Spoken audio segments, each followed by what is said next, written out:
എല്ലാവർക്കും പുതിയൊരു വീഡിയോയിലേക്ക് സ്വാഗതം. Kerala state civil supplies corporation കീഴിലുള്ള ഒഴിവുകളിലേക്ക് ഉദ്യോഗാർത്ഥികൾക്ക് ഇപ്പോൾ അപേക്ഷിക്കാവുന്നതാണ്. മിനിമം 10ാം ക്ലാസ് യോഗ്യതയുള്ളവർക്ക് അപേക്ഷിക്കാൻ പറ്റുന്ന ഉയർന്ന ശമ്പളം ലഭിക്കുന്ന തസ്തികയാണിത്. അതുപോലെ തന്നെ കേരളത്തിലെ 14 ജില്ലകളിലും വേക്കൻസികൾ റിപ്പോർട്ട് ചെയ്തിട്ടുള്ള തസ്തിക കൂടിയാണിത്. നമുക്കിതിനെക്കുറിച്ചുള്ള വിശദ വിവരങ്ങൾ അറിയാം. വീഡിയോ മുഴുവനായി കാണുക. അതുപോലെ തന്നെ ജോലി നേടാൻ ആഗ്രഹിക്കുന്ന നിങ്ങളുടെ സുഹൃത്തുക്കൾക്ക് കൂടി വീഡിയോ ഷെയർ ചെയ്യാനും ലൈക്ക് ചെയ്യാനും മറക്കരുത്. Kerala state civil supplies corporation കീഴിൽ ഇപ്പോൾ അസിസ്റ്റന്റ് സെയിൽസ്മാൻ തസ്തികയിലേക്ക് നിയമനം നടത്തുന്നതിനായിട്ടാണ് നോട്ടിഫിക്കേഷൻ പുറപ്പെടുവിച്ചിട്ടുള്ളത്. കേരള PSC മുഖേന നടത്തുന്ന നേരിട്ടുള്ള നിയമനമാണിത്. നമുക്കിനി ഈ തസ്തികയ്ക്ക് അപേക്ഷിക്കാനുള്ള അവസാന തീയതി, യോഗ്യത, പ്രായപരിധി, ശമ്പളം തുടങ്ങിയ വിശദ വിവരങ്ങൾ അറിയാം. അസിസ്റ്റന്റ് സെയിൽസ്മാൻ തസ്തികയുടെ കാറ്റഗറി നമ്പർ 527/2024 ആണ്.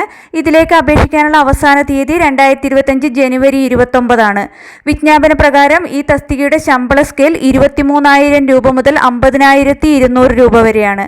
കേരളത്തിലെ 14 ജില്ലകളിലും ഈ തസ്തികയ്ക്ക് ഒഴിവുകളുണ്ട്. വിജ്ഞാപന പ്രകാരം പ്രതീക്ഷിത ഒഴിവുകളാണുള്ളത്. അതുപോലെ തന്നെ ഓരോ ജില്ലയിലേക്കും പ്രത്യേക റാങ്ക് ലിസ്റ്റ് തയ്യാറാക്കിയായിരിക്കും നിയമനം നടത്തുന്നത്.